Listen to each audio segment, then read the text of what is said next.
Hey everyone, welcome back. Welcome to the Mint Penny. You listening to Rhonda today, and we talking about when someone asks you to let them flip your taxes. Yes, honey, I said it. Flip your taxes. Have you ever heard of somebody coming up to somebody? Maybe you experienced this yourself. Maybe you got a homegirl or somebody who told you about it, and they be like, "Hey, let me flip your taxes." What? Huh? And they be like, "Yeah, like." Real interested in what you got going on, how much money you about to get back, and what you about to do with it. They just automatically assume you don't know what to do with it. A lot of people don't, but I'm just saying, And like for example, let's say you getting $3,500 back. Now he like, "Hey, give me $3,000, and I'll bring back $7." You like, "What? How?" He like, "Don't worry about it. Give me $3,000. And I'll bring back $7." And there's a part of you that inside is really want to say no. You need to say no, okay? Because these people are not flipping your taxes. This is like when you out in the club and you see dude dripping. He ain't never dripped before, but he dripping today, okay? I'm talking about his hat matches shoes and everything in between. He got a fresh haircut, beard looking nice, got that black ice up in there, just glistening, okay? He in the VIP section tipping like a big baller, okay? Popping bottles all over the place. Hey, okay? His girl ain't nowhere in sight because she think he out there hustling. No, he's not. He is flipping her money on the table, okay? Don't be her, okay? Do not be her. So, how you going to say no? I'm going to give you 3 ways to say no, okay? First of all, just say no. Look him dead in the face. Say no. Walk off. End the discussion. It's over, okay? The third way is let him know. You ain't put in on this. This is money from my job, okay? The government took too much. They're giving some of it back. I worked for this. No. Third, let them know. Let me see how you flip your taxes first, and then we can talk about something. And if you're dealing with somebody who ain't got no taxes to flip, he don't file no tax return, why? Okay? Why? He ain't got no job? Why? He don't file his taxes? Why? That's financially irresponsibility right there. He's financially irresponsible. You know what kind of fines you get if you don't file your taxes within a couple of years? You don't have to file your taxes every year, but they do give you like a couple of years, and then you start getting fees tacked on top. And it can become so much that if you were going to get a refund, you're not anymore. Okay?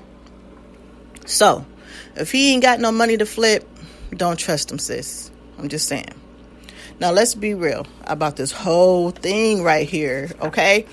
If anybody's going to be flipping any money, any taxes around here, it should be you. You should flip your own taxes. You should not be buying TVs and new rugs and furniture. You bought that stuff last year.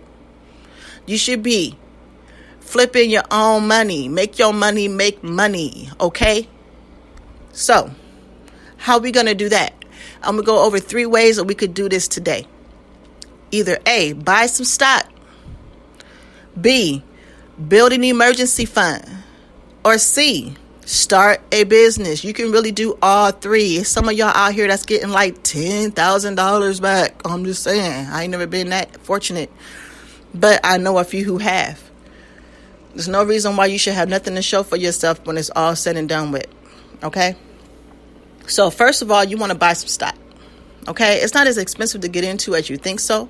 You don't even have to buy whole stock, and you don't have to go through an actual broker. And there's ways to do it without any fees, right? I personally use M1. No, this is not a sponsored post. Okay? I'm just letting you know what I use. I use M1. Okay? They have no fees. Okay, they don't charge you nothing for trading. They don't charge you nothing for drawing your money out. If you have an emergency, your last resort should be to cash out your stock. You never want to cash your stock out, but if that's what you got to do, then that's just what you got to do. They don't charge you nothing. So if you got $1,500 in there, you're going to get $1,500 deposited into your account just like you put it in there. Okay, so let me give you an example real quick. Let's say you want to buy Amazon stock. Right now, they're sitting pretty at like $1,700. And M1 has like $100 buy-in, right? Like you got to put in $100 to get started. That's how much it was when I started about 3 years ago. I don't know if it's changed, but that's how much it was. And then after that, you could put in however much you can afford. $10 a week, $20 a week, maybe nothing this week, maybe nothing for this whole month, and then you get some extra money and then you put another $25 in it, right? Honestly, you should be paying yourself 10% of your income every time you get paid. Anyway, if you give the Lord 10%, then you give yourself 10%. So if you can't afford to do that, get your money up, okay? So it allows you to diversify. So let's say you putting in so much on that, and then you find out you want to buy into like Bed Bath & Beyond. They're like $30 right now. You can add them into your portfolio. You could add a new cannabis company into your portfolio, and you can have a percentage of every time you put $20 in, a percentage of that goes to each one of those. And now you building up each one of those stocks. So now you actually have a whole portfolio, because it allows you to diversify. I'm going to leave the link to this in the description if y'all want to sign up. We're going to start you off with $10, okay? All right. So the next thing we're going to talk about is building an emergency fund. How many of y'all don't have an emergency fund? I mean, like, whenever a struggle presents itself, it's always unexpected. It's always at the worst time. And it's more of a hardship than it has to be. Having an emergency fund is absolutely essential to financial health. Okay? I mean, like, if something goes down, what are you going to do? You don't know, right? $1,000 is a good place to start. Then from there, you want to build up to like 3 to 6 months worth of bills and responsibilities, so that if you were to lose your job or you can't work or something really big happens or whatever, you got some cushion to think straight and get your mind together, okay? Most hardships that come up on you are going to fall within that $1,000 amount. If something were to come up, like say you need a new engine in your car, something that costs like $2,500, $3,500, at least you got $1,000 to start with. Maybe you can make payments, get a nice down payment, Maybe you need a new car. Maybe you just need a whole new car. You got a down payment, So I'm just saying. Whatever you do, make sure you cannot just access that emergency fund off the fly, because you will find yourself dipping into it just to buy food, go to the movies with your kids, blah, blah, blah. That's not what it's for. Those are not emergencies, okay? If you want to build another savings account for that kind of stuff, you can do that, but that's not what this is for, okay? The third thing we're going to talk about today is starting a business. So let me ask y'all this. How many streams of income do you have? Are you really out here depending on just one? The average millionaire has 7. Yes, 7 streams of income. That's why they rich and we aren't. Excuse me, y'all. And just because you're not rich don't mean you can't have several streams. I just gave you a way to build up 2 additional streams, right? So basically, what would you do if you lost your job today? If you got laid off? Yeah, there's unemployment, but is it enough? Yeah, there's workman's comp, but is it enough? No, because workman's comp is only 60% of your income. Then what? At least if you have another stream of income, you can hold yourself down, right? I've been through this before. This is why I push for this so much. Like, I literally worked for a Fortune 500 corporate position in a company for 10 years. That was my only source of income. I was a happy person. Then they had budget cuts. They were laying off the department. They were letting people go. I got let go. I got unemployment. I got a severance package. But you know what? All that money went to bills. And I had nothing left.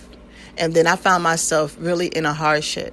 And then I'm taking jobs that I wouldn't typically take. You know what I'm saying? Like, I'm bartending now. I'm driving Uber now. Like, I'm doing stuff that I would never have done. You know, I'm working in a warehouse now. You know what I'm saying? Like, I'm doing stuff I would never have done, you know, because I was not prepared.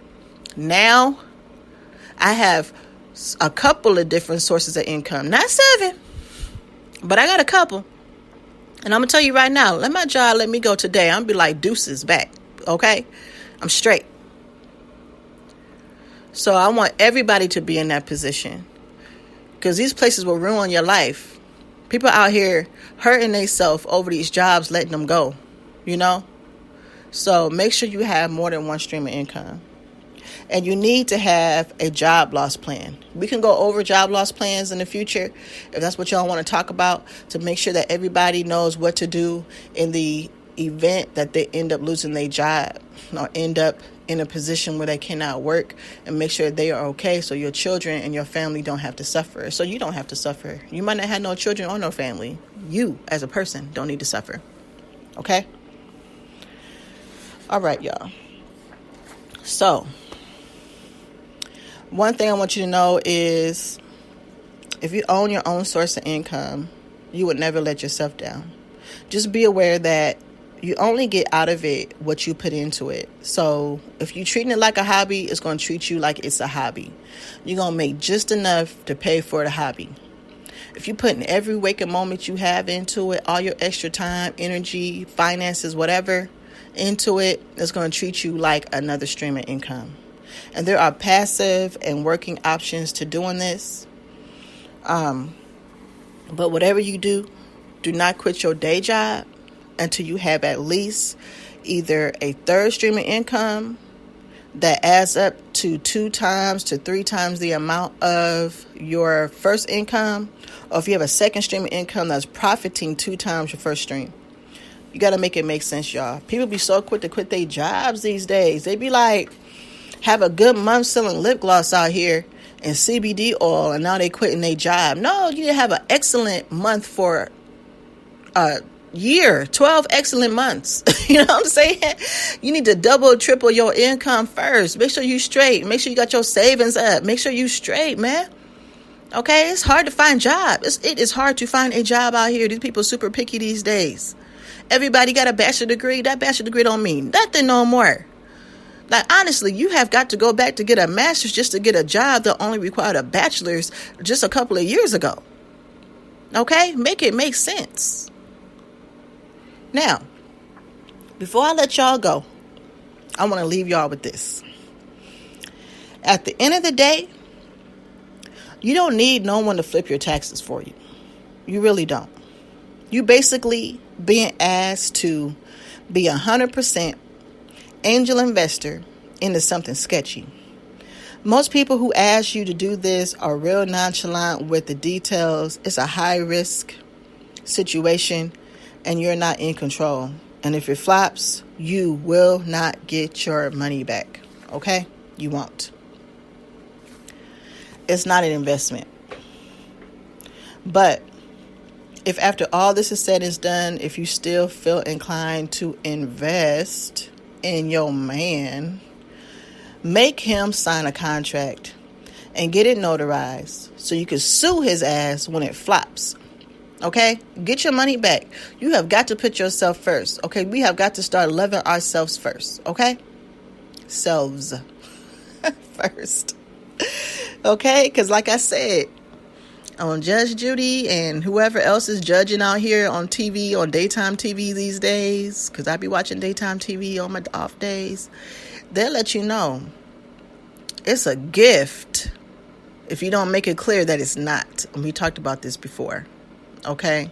I got a podcast that says, should I pay him back his money? Okay? Listen to that. All right. In my whole 30 plus years, I've never heard of anybody coming up off of a flip like this, or letting somebody flip their money. So don't be a fool for nobody, y'all. All right. Thanks for listening in today. I love y'all. Like, share, and follow. Peace. And make sure you guys are subscribing and downloading. All right. And follow us on Instagram. All right. Have a great day.